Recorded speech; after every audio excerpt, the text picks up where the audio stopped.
You can brainstorm and the brainstorming can be wonderful, but if there's no action afterwards and some sort of ownership or accountability, it just remains an idea. You can't do this on your own. It's not tennis. It's like a team sport, and the more marketing channels you have, the more people you need. Today's guest is someone who proves that you don't need a massive team, paid ads, or burnout to scale something great. Vuk, the CMO of HeyReach, grew that company to 5 million ARR, entirely bootstrapped by the way, by focusing on the sharp GTM strategy, product-led growth, and smart use of LinkedIn. He's helped build not just a thriving company, but a culture that values clarity, calm, and momentum. If you're tired of hype and hungry for substance, you're going to want to hear this one. And if you're into real founder stories, messy middle moments, and honest lessons from the trenches, then follow Ugly Face Podcast for more. All right, everyone. Welcome back to the Ugly Face. My guest today is Vuk, and I'm going to let him introduce himself. Thank you for the kind words, and thanks for the invite. I'm really happy to be here. And yeah, like you said, I guess a marketer who's very passionate about B2B SaaS in general and inbound channels primarily. My love lies in the organic marketing, right? And HeyReach, it's one of the recent experiences for sure. That's been really fun. It's kind of like a Balkan thing, so I take it personally as well. But I started collaborating with them as a growth consultant while I was running my agency, and somewhere along the way, we agreed for me to join full time. I became their CMO beginning of this year, and in about 20 months time, we went to from 0 to 4 million in ARR. And we, like I said, we got to stay humble and keep swinging. There's a lot of work ahead, but so far so good. So I'm obviously going to start with my signature question. Have you guys had the ugly phase at HeyReach yet? Or did it feel just like a very nice cruising journey? I've never ever had like a nice cruising journey in startups in general. Just because it's kind of like when people ask you, are you happy?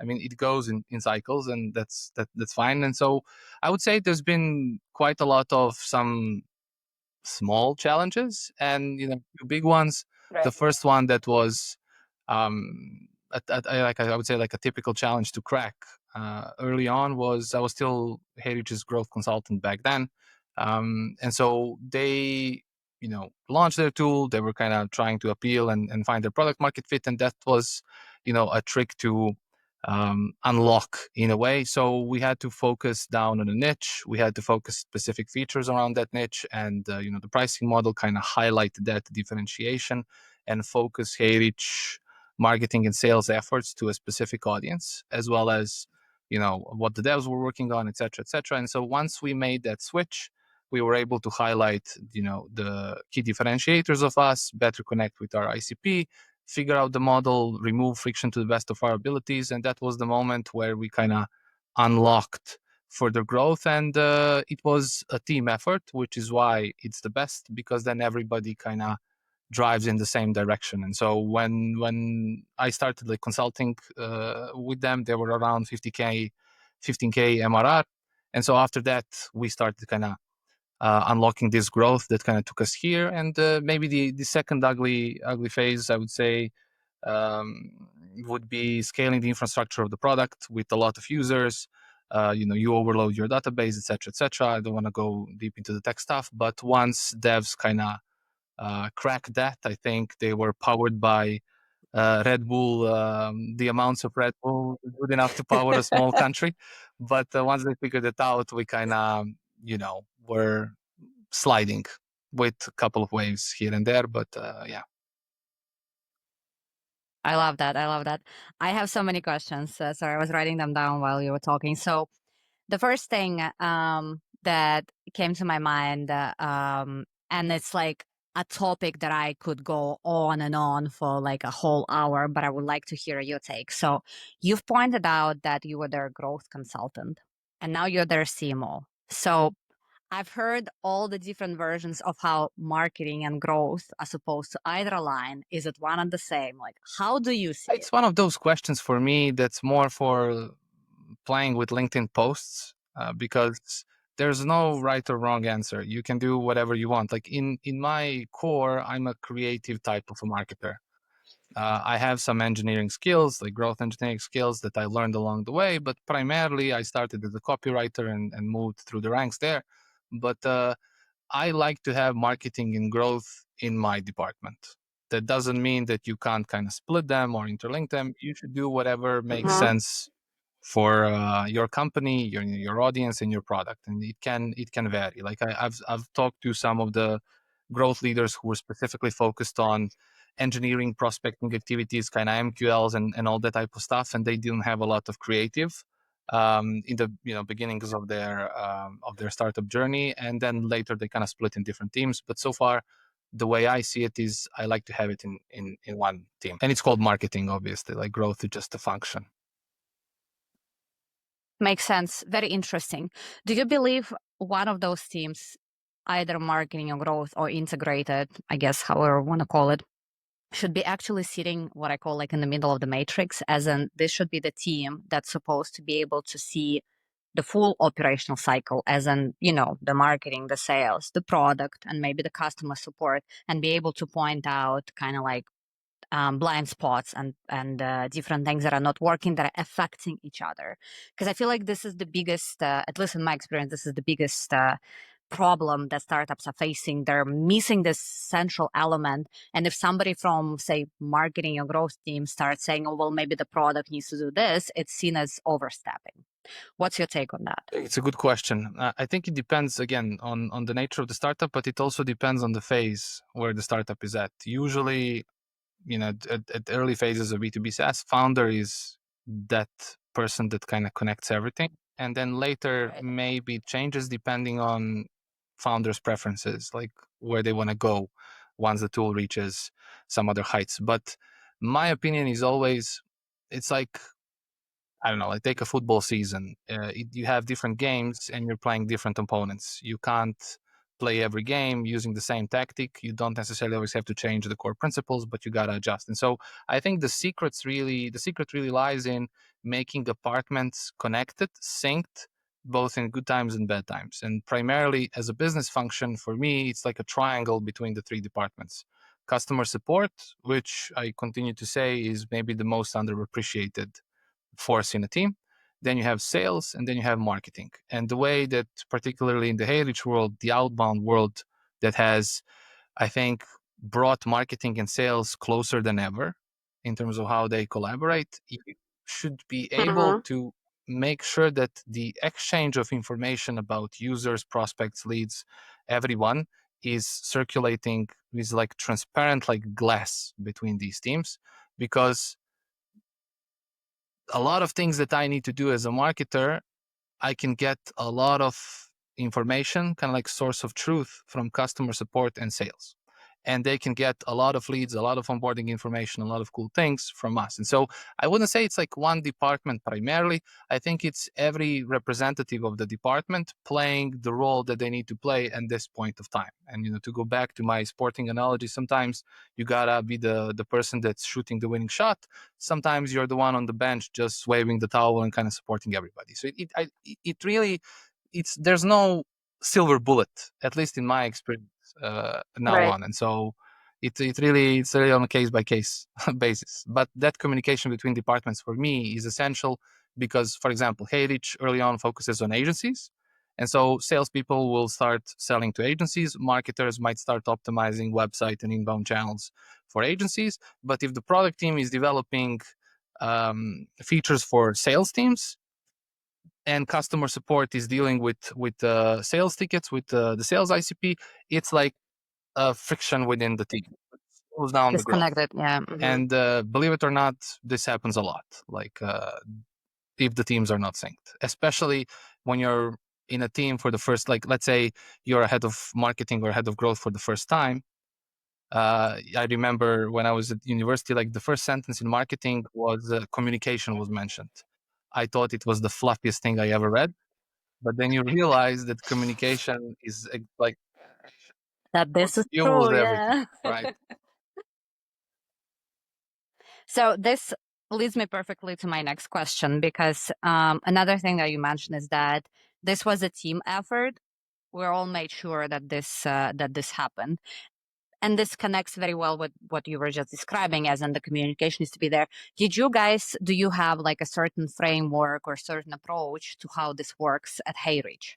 Because it looks like you've got it Yeah, figured it's out I to would say some it's like a degree. creative anarchy right now, considering where the stage where we're at. But we have, our heads off call where we are getting better and better after every single meeting. Like we try to prepare them in advance, come with specific topics, and so each head of department plus maybe some head of specific sprints that are important are part of these, along with the co-founders, are part of this meeting, and then we just talk to these things, and ultimately you try to stay focused because you don't want to stay for hours for every single topic. Then on the flip side, you also Right. have to have like an action point. Say that we have a cross departmental sprint to execute. Okay, we've exchanged things. We've, after disagreeing at first, now we're all on the same page. What happens next? Like, what's the action point? What's the deadline? Who needs to do what? And what are the dependencies? And so that's, I guess, the essence. You can brainstorm, and the brainstorming can be wonderful. But if there's no action afterwards and some sort of ownership or accountability, Right. it just remains an idea. And that's the threat, I guess, in the early stage. Like, just making these things kind of work, and then ultimately prioritizing accordingly. There's 20 cool things to do. Which one do we take? Because we can only take two. And what happens if we made a mistake? Like, is it because we were not executing well, which is usually the case, or is it because we maybe have prioritized one channel and we should have left for the other? And trying to keep as objective as possible rather than throwing punches on gut feelings and stuff like that. But to be able to do that, you're probably operating from some sort of a strategy, right? And this leads me to the next question, which again, I've heard from a lot of startups, is that we have the strategy, we have all the shiny decks, all the Notion pages, etc. But yet we find ourselves not working on what we agreed we would work. Again, do you feel like you guys have a different approach to that? Like, how do you make sure the strategy actually gets Yeah, you executed? just goes back to those action points. Who's gonna do this, and what's the deadline? Makes And sense. some, especially in marketing, there are people who dislike headlines. Sorry, headlines, like deadlines. And so Thanks, yeah. I think that's the ultimate productivity metric. You might not be able to hit every single deadline, which is perfectly fine. You might need to postpone a deadline and have a legit reason, but it matters how you communicate that stuff. Like, for example, we just launched integration with Make yesterday. And so, say that something in my promotion went wrong, where the marketing team and I kind of discovered that we need to maybe push this for 2 days because of an important reason. We should proactively communicate that before the actual deadline comes, or give like a heads up to the team before, so that they know if this influences maybe sales teams with leads or customer support team with tickets and things like that. And so I think it ultimately, the ultimate lesson for me here, after making thousands of mistakes, was there's an action point. Who owns it? There's a deadline, and you got to be proactively responsible. You be the one who's going to talk about it first, rather than wait until somebody asks you, hey, what's the status on Make integration? Oh, by the way, I'm late because this happened. Like, this is unacceptable. You communicated, no matter who you need to have this uncomfortable conversation. And if it happens multiple times, we're repeating the same mistake, something or someone need to be changed. What I'm also hearing you saying is less is more, right? So it's better to have less action points than more, and then actually get most of Yeah, them yeah, done. and you, like, I guess, like, for example, from my perspective, me as a marketing team lead, like, I don't want to be the person who's gonna come up with all the KPIs for every single channel. Like, that's not decentralizing ownership. So there's a revenue goal that company has, and then every department has to Mm-hmm. contribute in some sense. For us, it's number of free trial signups, number of conversions, and things like that. And so our free trial signups can be generated through multiple marketing channels. And so my SEO lead, my community lead or creator lead, whoever the is, like should be able to come up with KPIs, present them that are going to influence this marketing key metric that then in hand will influence the revenue. And so I'm the one kind of picking Right. all the KPIs for everybody. I'm there more to, give my thoughts, maybe challenge something, and likewise from the other side, they are here to challenge me, and that's the way it should be. And so you're kind of making owners on every single level, and this is what gives people room and responsibility to perform, because they picked a KPI, it was agreed, we all stand behind it, and now it's your job to own it. You're the one kind of breaking it down through tasks. And it's another thing to keep in mind, like when you're picking KPIs, I think it's important to break it into tasks, because like if you break it into tasks, you can see whether you have enough Right. resources, but very specifically, Mhm. and you can also see how much confident you will feel about this KPI. Is it realistic? It should be challenging, but it should be realistic. Or is it unrealistic?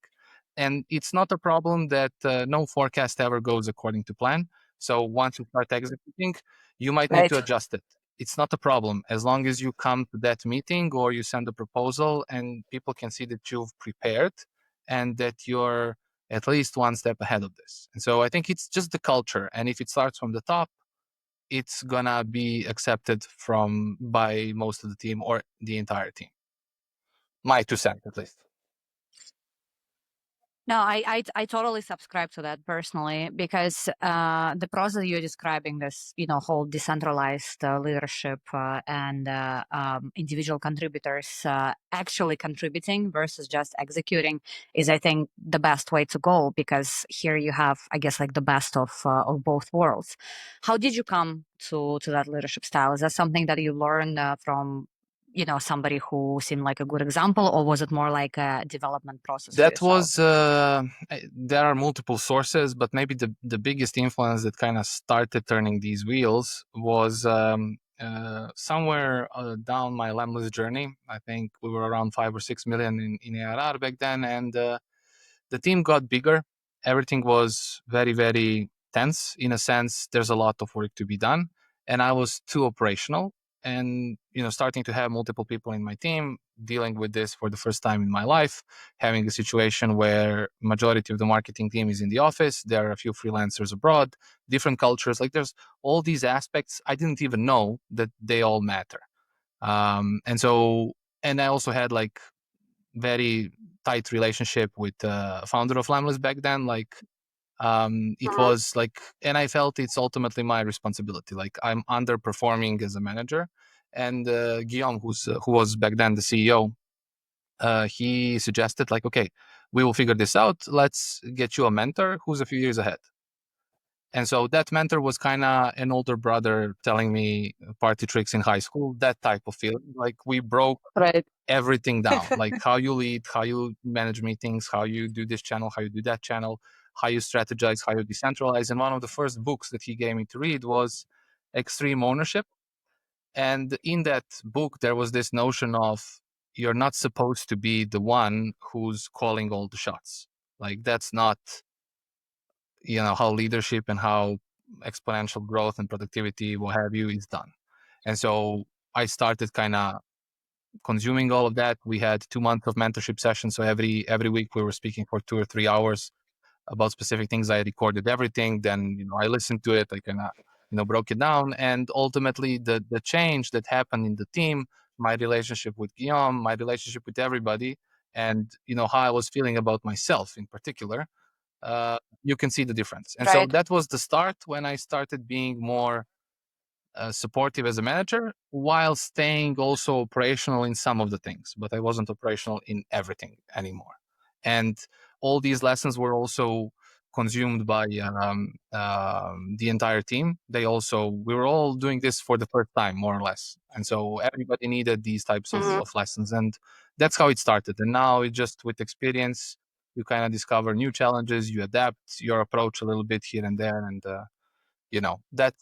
that's how it started for me. Like, it was like a serious pain, and probably maybe my most depressing marketing time for a few months. I mean, I totally get that. I think it's a tough transition to go from kind of like the jack of all trades, right? The one who runs the strategy, does everything, blah, blah, to actually having people on the team and having to delegate and not being the bottleneck. I've definitely, I think, had my good and bad moments in that transition as well.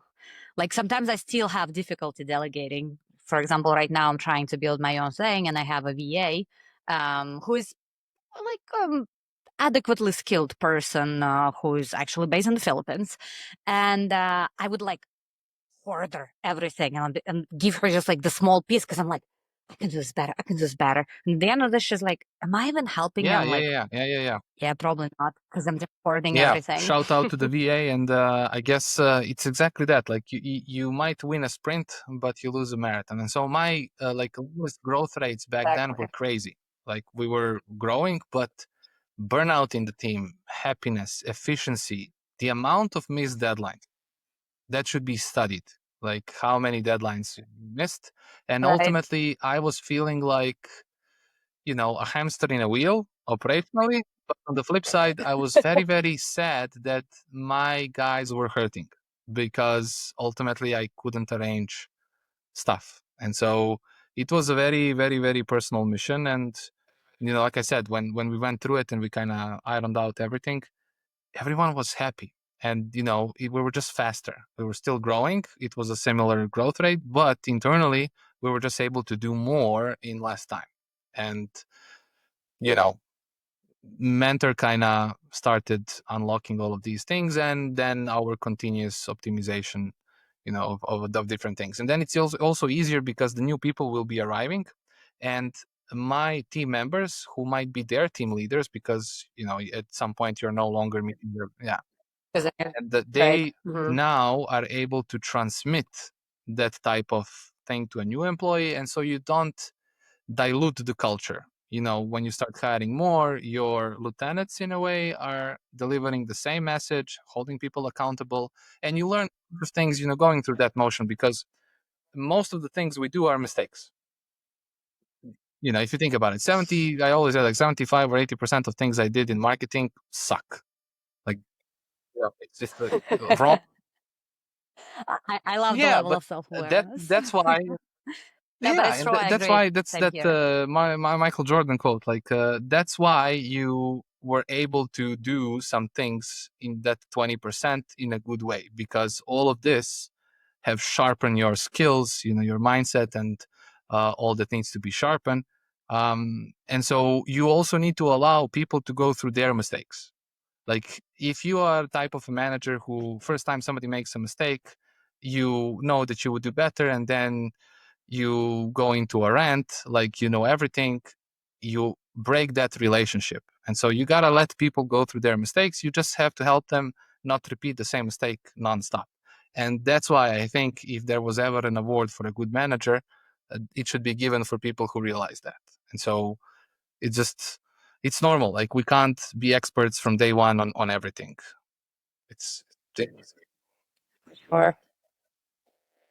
Do you think, did you have like a struggle moment where you realized that you no longer could and should be like the smartest person in the room, as in like the person who gives out all of the ideas? Because for me personally, it was like the biggest thing. I was like, okay, I need to shut Yeah. up more.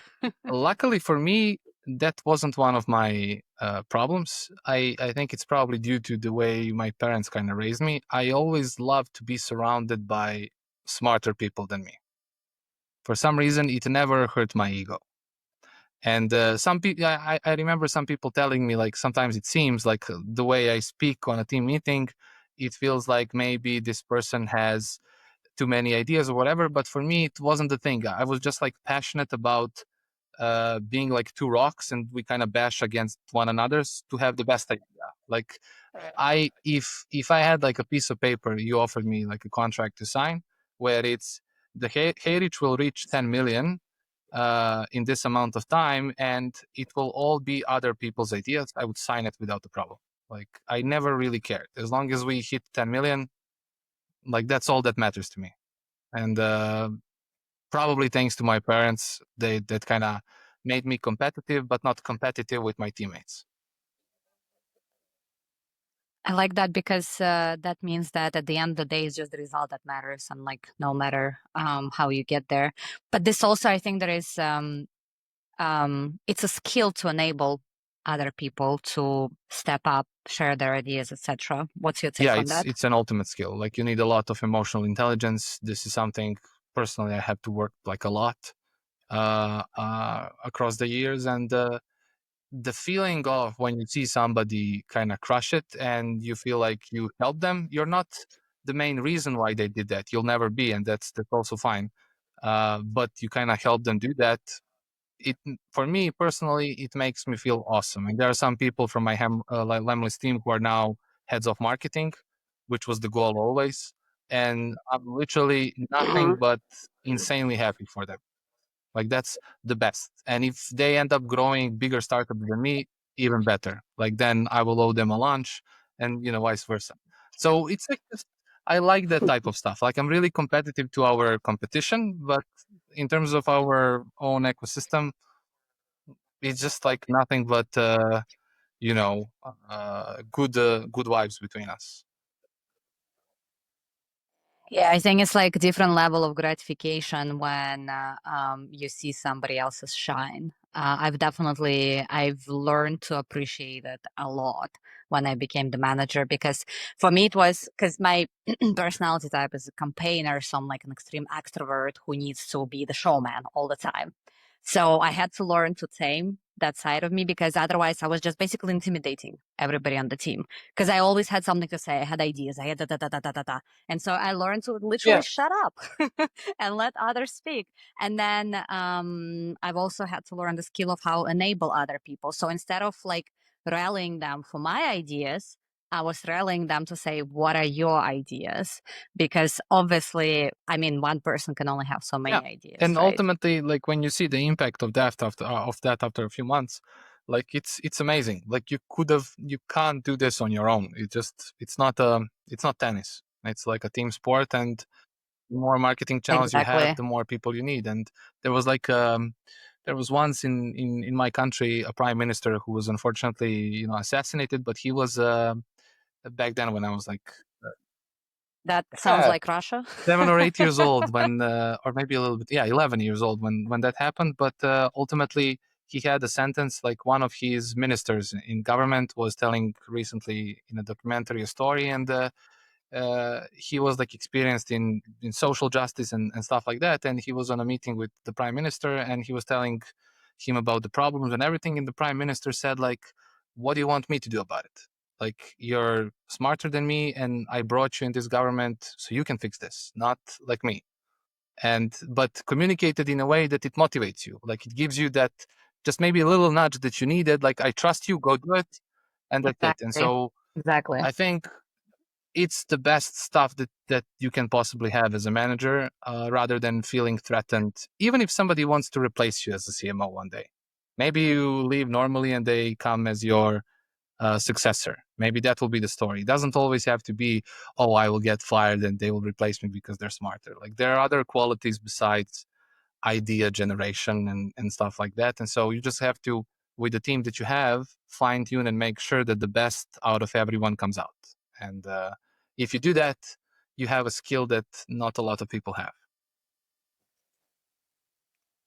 That's for sure. Because I think enabling other people is definitely it's a rare skill. Because from in my experience, most of the managers, different departments, and also founders, they either like ruling from authority and fear, or is the complete opposite, where it's like just do it, like just complete kind of like leeway, but in a bad way. So it's like very very rare to find somebody who is in the middle, who is not trying to tap into those two Yeah, yeah, and opposites. then I also guess on the flip side, sometimes, I mean, you've probably seen this being a senior, is sometimes some relationships between people have an expiry date, or it's just not the right vibe. And there's no wrong person or something that the person did that was wrong. It's just like we're not ideal teammates, and you can see that. And Mhm. sometimes maybe I'm too informal, maybe you're too formal. Maybe our cultures and the way we operate is distinctly different. Maybe you want to do something completely,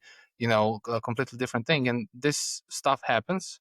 And so it's another challenge for you or that person, whoever kind of takes the lead in it, to play it in a human way. Like, listen, this is not working. Can we find a way to fix it or not? Let's transition in the best way possible so that nobody's under stress. And there's never a level, the final level you can reach in this. There's always a new situation to handle, and That's that's true. what makes it fun. That's true. You know, I agree. So you just brought up, I think the factor that everybody talks about a lot, the vibe. How do you approach hiring people on your team? Like, what is the split between the skill and the vibe? for marketers now, after so many interviews, it's hard to count. But what I look for are like two things that kind of buy me from day one: is curiosity and proactivity. And Mm-hmm. so curiosity, in a sense, when you ask somebody, "Do you have any questions for me?"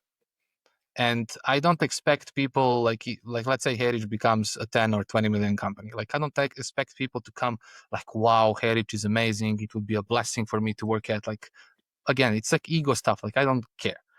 Curiosity is more about, it was really fun for you to figure out how you went from 4 to 10. I remember you were telling this and this and this, and because I'm applying for a product marketing role, I'm really curious to learn about how did you kept churn under control while this happened. I read it in your LinkedIn post or something. Like, I like these specific questions, and it tells me that the person was curious enough to prepare and then ask this question. And sometimes it can be even an uncomfortable question. Like, "I think you played it wrong, and let me tell you why I think so."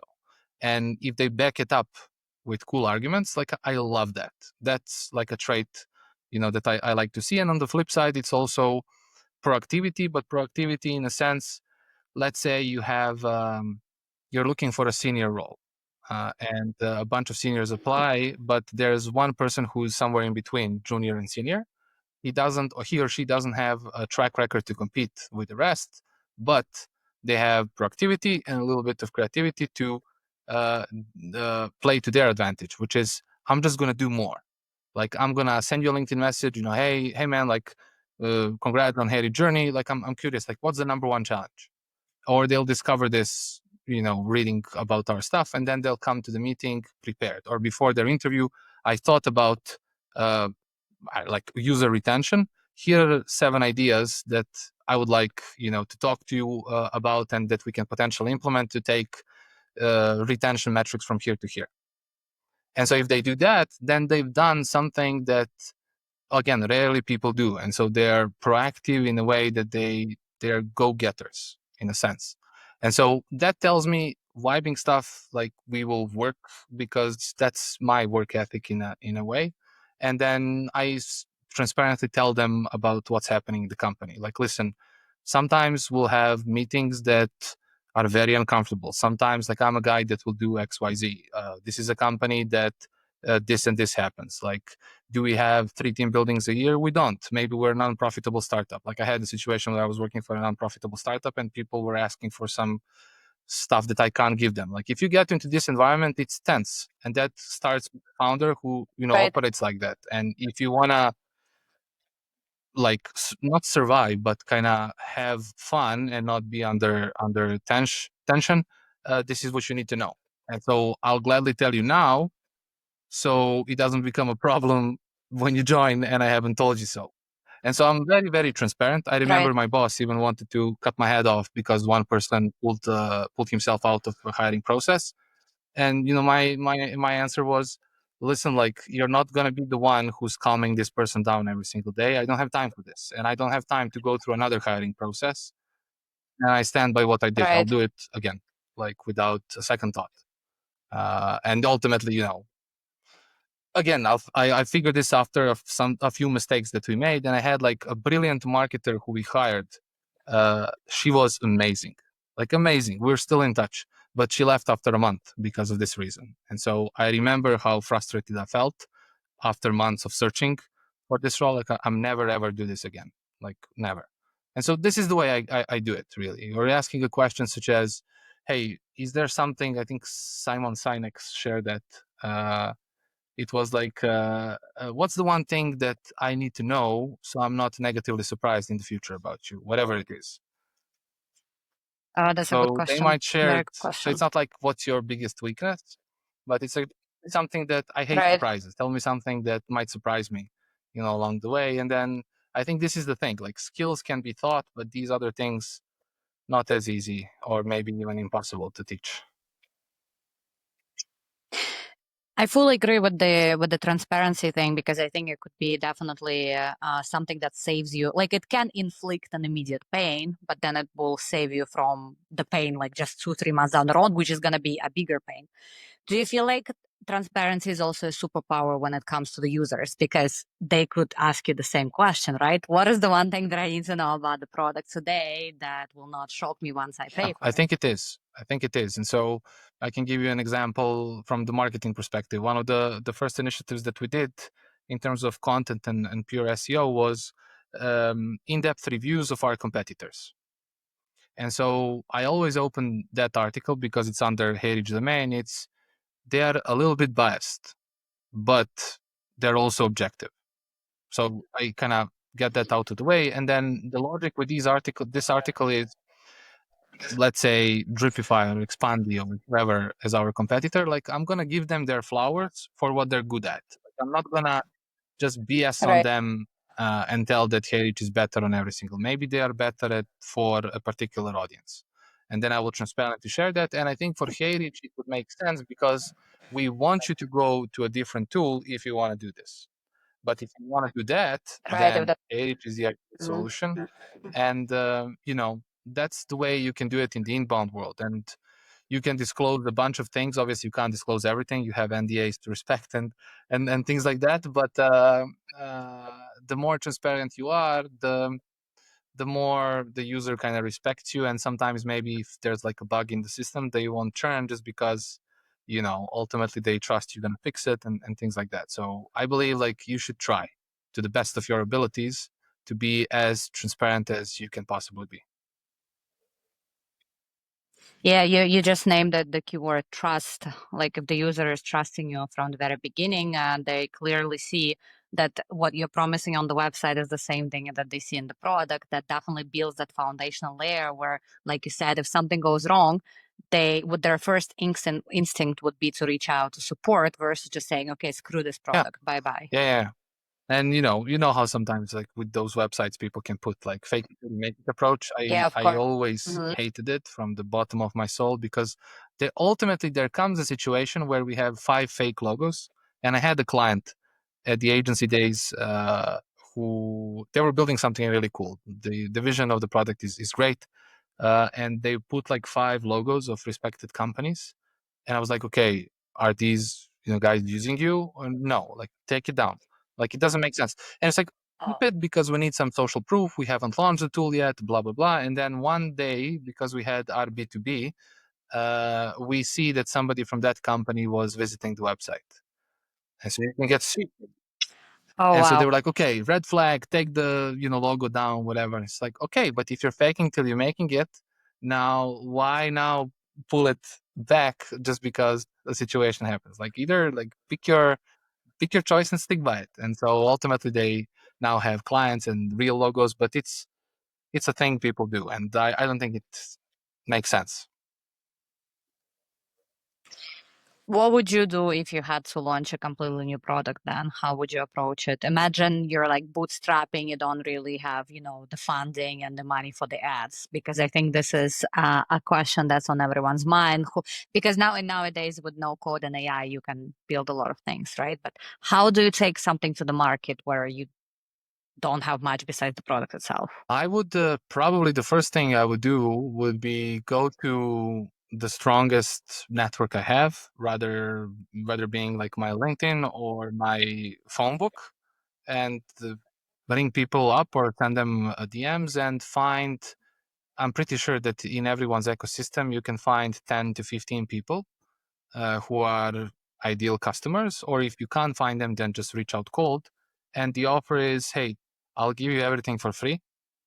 All I need from you is feedback and potentially not potentially, but it's like a must, a review and a successful case study if we finish. And you can use it free. You can even use it free forever. Like if you want that route, usually they will convert ultimately.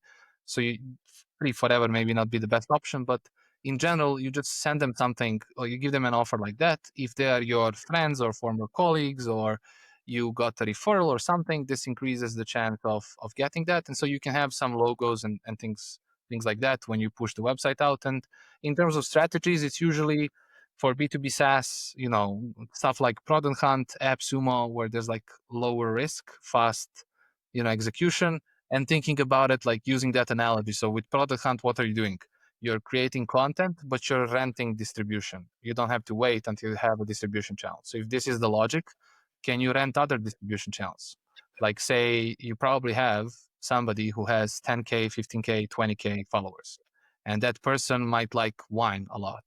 And so you send them 2 or 3 best wines you can possibly buy and say, hey, right now we don't have enough money to pay how much this post will cost, or if your friends are going to do it for free anyway, can you like share and you create content with them, help them, etc., etc. And so you figure out a way, instead of maybe posting your article on your blog that doesn't have traffic, maybe I publish it somewhere else. I have to be really thoughtful. Where do I publish it? And once I publish it, Right. what extra distribution tactics I'm going to leverage? And so when we're like launching a tool, usually it's like finding these ecosystems, renting distribution, but making sure that the content you create is really, really on. Was that kind of the story at HeyReach, or did you guys have Yeah, a completely they went different through beginning? both Product Hunt and AppSumo campaign, and Nick, who's the founder of HeyReach, is like a very, very good negotiator, and he had like this very cool AppSumo deal. He wrote about it, so you can find it online. But that's how they started, and then later they started building word of mouth, and word of mouth to this day remains the strongest channel of HeyReach. But yeah, usually it's how it starts for a B2B SaaS tool. And on the same lines, while you're renting distribution, you can start building some long-term channels like your LinkedIn profile, or I don't know, like whatever, a podcast maybe, if you figure out the podcast is the best move. Right. Did you guys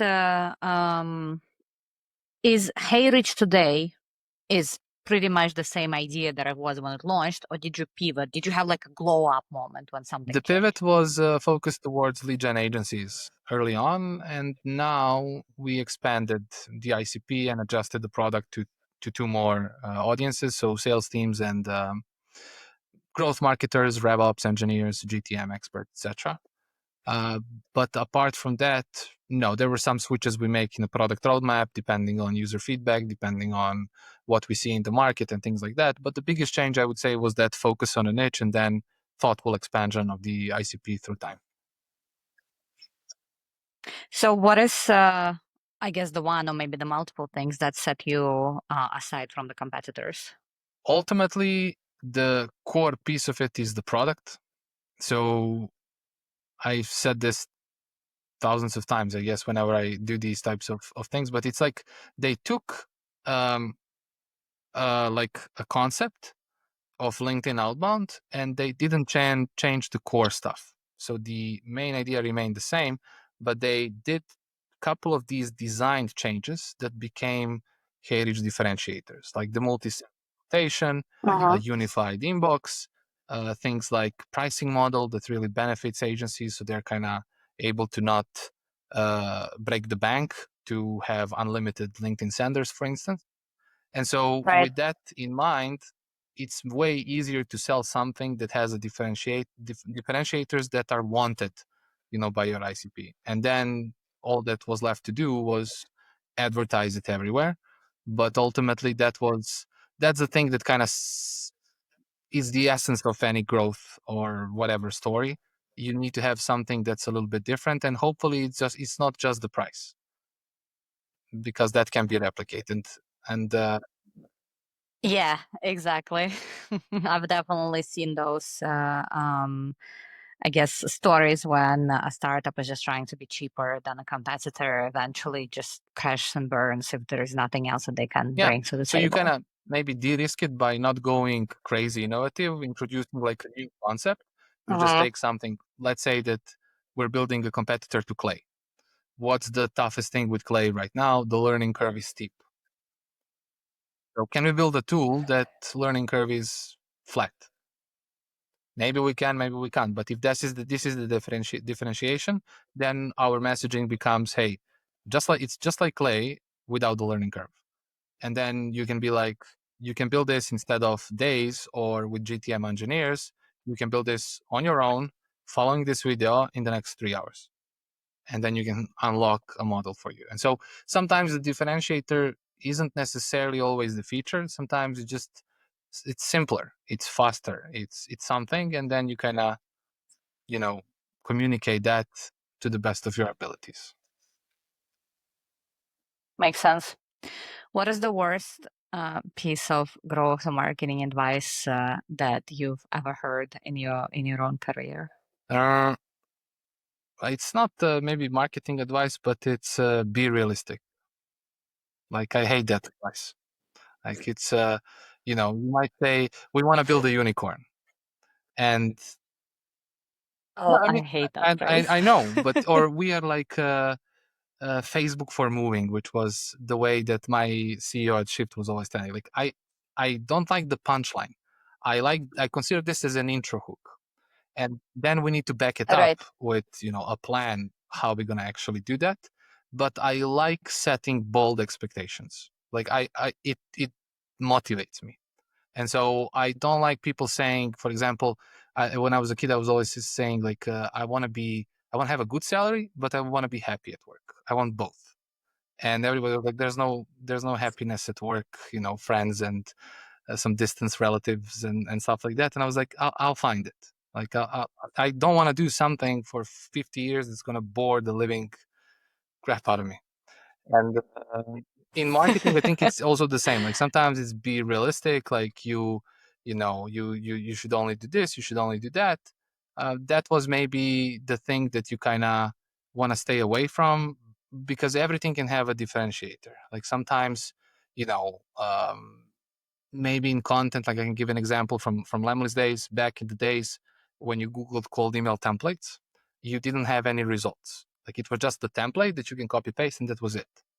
And so Mm-hmm. instead of following the same logic and expecting to like beat HubSpot in SEO with it, being realistic, like you should think out of the box. And the solution that we found was, let's give everything. Like let's show our users every single campaign, those that failed and those that made it, without any hesitation. Why are you doing this? Competitors will steal it, etc., etc. But it worked, and it motivated other people to do it. And so sometimes it doesn't always turn out amazing for you. Sometimes it doesn't go that way, but you should be kind of enjoying these uncomfortable times where you're just, okay, let's see what happens. Fail fast mentality instead of being realistic and playing it safe. Yeah, I fully support that. I think there are two phrases that are the opposite of be realistic, like be audacious or be delusional. I completely live by that rule. As in, I mean, my whole life I was born in Russia, then I moved to the US, and now I live in France. I'm like, I've already defined the impossible. So why the hell not build something crazy right now? But I think it's hard to get into that mentality because a lot of people were taught otherwise, as in like, keep your head down, just like do what you're told, blah blah blah. Don't go left and right, just go straight. Especially in the, well, let's call it I don't know how to put it all together, Balkans and Slavics, right? I think most of the time we're like just told, no, just get on with the Yeah, system. it depends also, I guess, on the culture. Like I was working for some companies where it wasn't always easy, uh, not to raise your voice, but Mm-hmm. kind of change the mentality. But then, if you think about it Right. from the perspective, okay, a lot of people would give up. Some people will give up for a smart reason. They just don't want to waste time. They'll focus on finding a better environment, which is good. And some other people might give up and just continue to roll with status quo. And I think in that instance, like if you don't want to leave that place, like you should be maybe self-aware and think about it from the perspective, it's not CEO's fault or CMO's fault that they're not seeing this. It's my fault because I haven't explained it correctly. So what's the problem? Right. I'm too young. They consider me as a kid. I don't understand the industry. Okay, I'm gonna talk to 150 customers. I'm gonna make a hypothesis. I'm gonna execute this for 5 clients. I'm gonna have a result, and then I'm gonna present it. And then nobody can say that you don't know what you're talking about. And so there's this moment of self-awareness, I believe, where you think that everything is your fault. It's not an unhealthy approach. It actually makes you let me do everything that I can do. And I had situations where my CEO was laughing to me and a videographer back at Shift Days. Like we were all in San Francisco, we were preparing for some demo day at NFX Guild, and the CEO was busting me and a videographer for project we was working on, and we were like, okay, we're gonna make such a good video, even if we like sleep for like 2 minutes in the next 7 days, just so that we can get back at him. But it was like a healthy competition. We just wanted to show him, but we wanted ultimately for him to be happy. And so and he was like constantly like playing that tune. I wish I was a little bit taller. I wish like to mess with us. And then we kind of created the video. Everything was good, and the outro that we did was that song with his like funny picture or something like that, and he loved it. And it was like a That's good so thing where we good. convinced him that this video that we wanted to do can work. He showed it on the demo day, and it was nice. Like it wasn't like Oscar nominated, but it did what it was supposed to do. And Right. so I think it's like a healthy approach to just have zero expectations and always, okay, I can do something better. Right. Just Yeah. challenge And I yourself. still have that tune on my Spotify. Like it always reminds me of that. It was like 9 years ago. I love that. We're coming to my favorite section, which I call homework. It's a small task that you can give to the listeners that they could execute on today or in the next couple of days.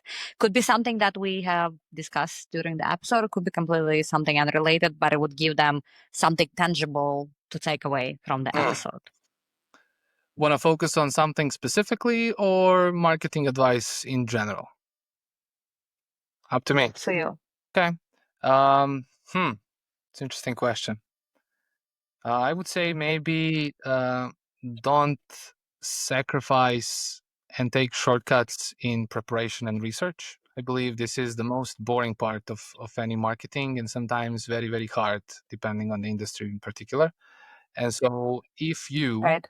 are preparing your presentation about something, don't go the typical route, something that's the usual way of doing it. Go the extra route. And a tangible example could be, let's say you're the one who's supposed to deliver a strategy for content marketing. You're owner of content marketing sprint in your team, and so in your presentation, come up with your strategies and KPIs, but enrich that presentation with examples. So you're proposing that we do programmatic SEO. Don't just say programmatic SEO and give me like a spectacular number and tell me how it works. Show me an example that can be applicable for our company. Draw interlinks between one another and show me, like, convince me, even if I have, as your CMO, I don't know a lot about programmatic SEO, like CEO. Give me the idea, and so outline the promised land in a average Joe's English so that I can understand and be like, hey. And so the thing that will kind of move you to this is if you do the research and preparation right. And with that type of research and preparation also comes great confidence when you're pitching the idea, and decreases the amount of questions and kind of challenges that you will get from other folks. The only challenge you can possibly get is resource constraints. Anything else is impossible.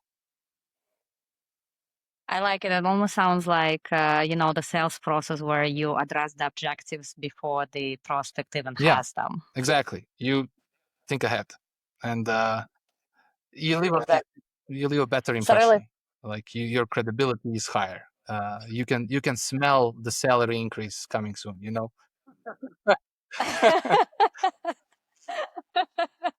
I love that. I love that as a conclusion. Final question. What is the one truth that you know today that you wish you could have told your younger self like 5 or 10 years ago? is have mentors or your personal advisory board. It will solve everything. And I still am a little bit angry to myself because I remember, in Serbia we have brothers and sisters from cousins. We call them this way. And so I had an older brother from great. So Russia as you know well. what I mean. So it's a cousin, it's like a brother. Mhm. But I had a brother who kind of was like 14 years older than me, and he when he was like studying in the US and everything, and he kind of gave me so many good tips about different things, in high school and college, that it made my life easier, and they were really tangible. They worked. And then I entered workspace and I wrestle with these things without thinking for myself, like I benefit from a mentor. I had to have somebody who was a phenomenal leader in Beyond to kind of suggest to me that. I'm still a little bit pissed because I haven't thought about it. It could have saved me a lot of nerves even before Lemlist.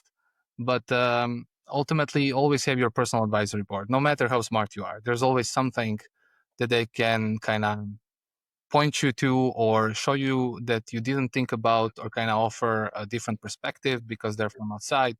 And so personal advisory boards, not just one mentor, couple of mentors, and then change them as you're growing, and make sure that the mentor you have has tangible experience in the advice that you're looking for. Like that would be the advice I would give to myself, and probably would eliminate some of my things that I'm not that happy about from my past. I could back this up to 100% because virtually everybody who I interviewed on this podcast who fits into this definition of they've made it, one of the things they've mentioned that they've had a mentor or a coach because it unlocked a completely different level for them that they were not able to even see Through themselves. that, like, I completely understand the pain, lived through it, and it's the best thing you can do for yourself, the best. Exactly. The best investment. What was the best way for people to find you and get in touch if they would like to maybe invite you for a coffee chat or just send you a LinkedIn is the message? safest. LinkedIn is the safest choice. Unfortunately, as a marketer, I'm on every social media platform, but LinkedIn is the safest. Or if you want, like, it can be on email via book@heyreach.io. We'll tag all of that in the description. Well, thank you so much. It's been a delightful conversation. I felt like I talked to a brother in the industry. So it's awesome because I usually interview more so like founders and people who run the business. So it's always refreshing to speak to somebody who Hey, speaks your likewise. language. I enjoyed it a lot, and thanks for inviting me.